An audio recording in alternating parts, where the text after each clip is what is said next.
Welcome back to another camera channel. Today we're going to be talking about SSDs and which brand you should choose for your BMPCC 4K, 6K, or 6K Pro. First off, if you're new here, thanks for clicking on the video and welcome to another camera channel. Please consider subscribing if you find this video useful. So when we're talking about SSDs, it's a topic that I see come up a lot. In fact, it was a question asked recently in the Frame Voyager Discord. If you're not part of the Frame Voyager Discord community, I would say check it out. We're a bunch of Blackmagic users and we do a lot. We're pretty much like a help desk most of the time where we're always giving people advice, and there's lots of questions from color grading to equipment, rigs, you name it, we're talking about it on there. So there'll be a link in the description. And in fact, Frame Voyager is helping me on this video today. Now, I would say that there's two main options when you're looking at SSDs for your Blackmagic camera, whether it be a 4K, a 6K, 6K Pro, or even the Ursas. Or maybe you're using an A10 Mini Pro, or Pro ISO, or Extreme, and you want to record all your sources and your live stream to an SSD. Now, I would say the two choices you have are Samsung or SanDisk. Now, there will be other manufacturers who make SSDs, but these are the two main ones that I've seen people use the most. And I went with SanDisk, and there's a few reasons for that. Even though I live in Korea and Samsung is a Korean company, when I was first searching for SSD prices, SanDisk were cheaper, you know, per gigabyte or per terabyte, whatever you want to calculate it at. They were actually cheaper. So I went with the SanDisk route, and I started getting these ones here. These are SanDisk E60s, and I have a bunch of them here. They're all of these are 1 terabytes, and then I have a few 2 terabyte ones here, and they look exactly the same. They're only differentiated by the information which is on the back, and I'm also recording onto one right now. So I initially picked SanDisk for the price, but when I actually got it, I was actually really impressed with the construction, and I really like the feel of these. These are all rubber covered. Now, I have touched the Samsung ones before. Previously, I rented an Ursa Mini for a job, and the rental company provided us with some SSDs to record on. They were all Samsung, I think T5s or something like that. And, you know, they got metal coatings, and because the SSD holders are metal too, you get that kind of metal on metal feeling, and I don't really like that feeling. So these are all rubber coated, and they apparently have some shock resistance, so if you drop them, I guess, I don't really know how the internals of these work, but it's meant to be safe from drops from a few meters, I believe. Again, I'm not trying to drop these or break them, but and I think I have dropped a couple. I've never had a problem with my drives. Another thing is I have so many of these, you know, when they rub together, there's no horrible metal scratching sounds or anything. This is all like rubber to rubber. So I really like these.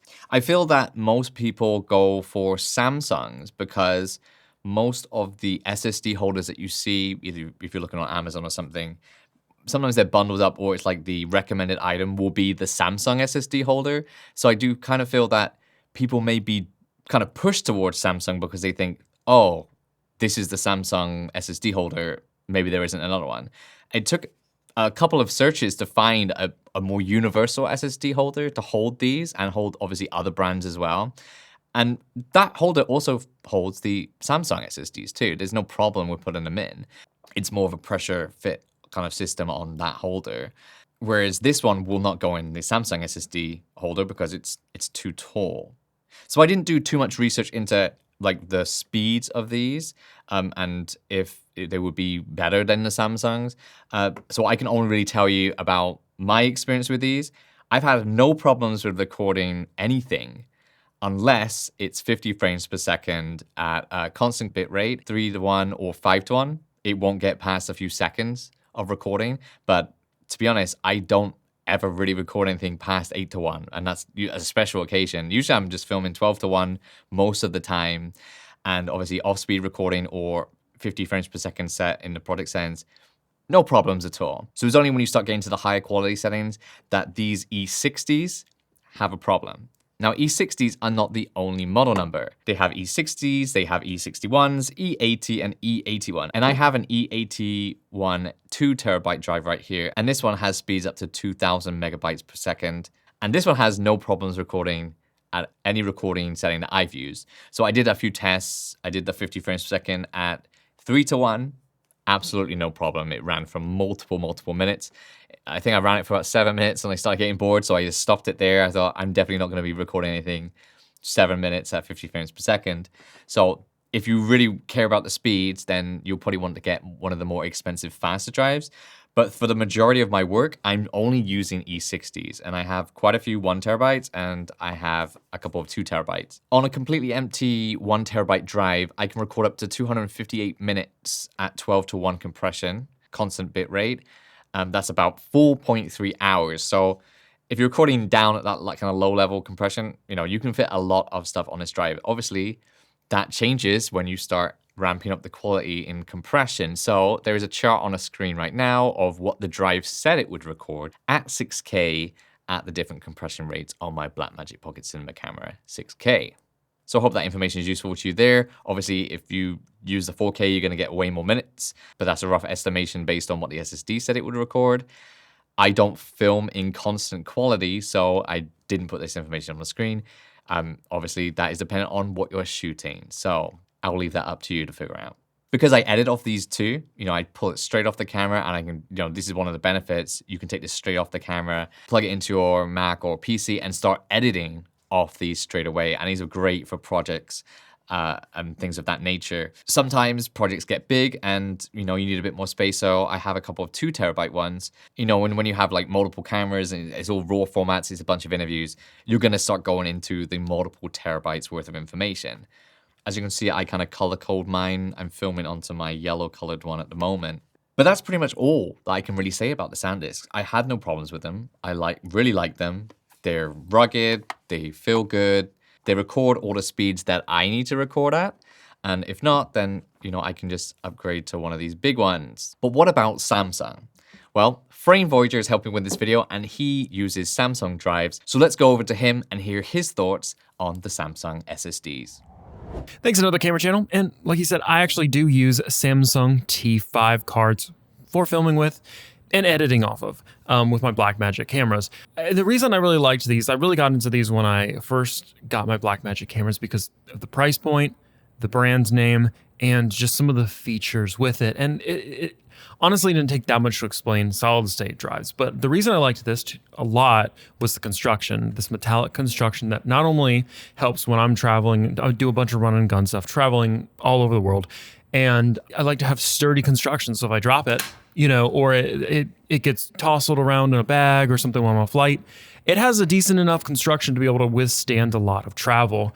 Also, the nice thing about this metallic case is it actually helps to keep the chips inside properly cooled a little bit better than plastic does, which is obviously a plus, especially when you're running this on your Blackmagic cameras and you're having such fast file transfers and they do get hot. So it is nice to have something where if you're on a hot location, it does keep it a little bit cool than plastic does.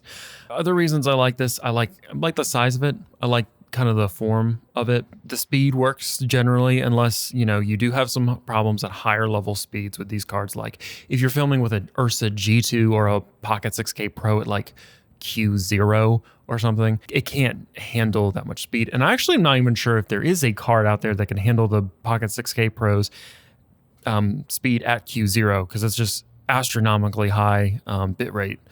But besides the point, that's just a couple of reasons why I like it. The price isn't terrible, and it's a little bit more expensive than some other competitors, but I've never had a drive fail on me. I've had them from like 3 years ago that I use constantly.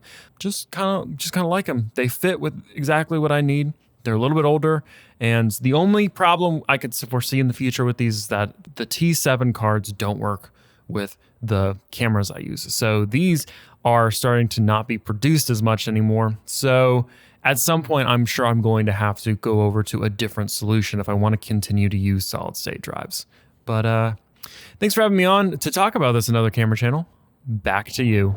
Big thanks to Frame Voyager for helping out with this video and giving his opinion on the Samsung SSDs. To be honest, I feel that if you choose either one, either SanDisk or Samsung, you're still going to be absolutely fine. I don't think there's that many differences between the two systems. Whichever one you choose, you're still going to be getting great footage out of your Blackmagic cameras. And I think that's the main point here. While there are small differences between the kind of hardware you might need to actually attach it to your cage or rig, essentially, I don't think there's much difference in between them. So I would just say pick whichever is cheapest and more available in your home country and go with that one. One quick note is that I did get third-party USB-C cables, and these are made by Fastgear. There'll be a link in the description to these if you want to pick any of these up, because the ones that come with the SSDs in the box are too short. They're fast, they're definitely fast enough, but they're definitely too short. So I recommend these. I have a bunch of these and spares, and they're reasonably priced, and I've had no problems with them so far. So that kind of wraps up this video. Hope it was useful. If it was, consider subscribing and please drop a like on this video. Thanks again to Frame Voyager for helping out and giving his insight onto the Samsung SSDs. And if you want to have conversations with like-minded Blackmagic users, consider coming to the Frame Voyager Discord channel, and that link will be in the description box below. Come say hi. We have members from around the world, so there's usually someone awake at some point of the day. Really fun community, and I would recommend coming to join it. Thanks for watching this video, and I'll see you in the next one.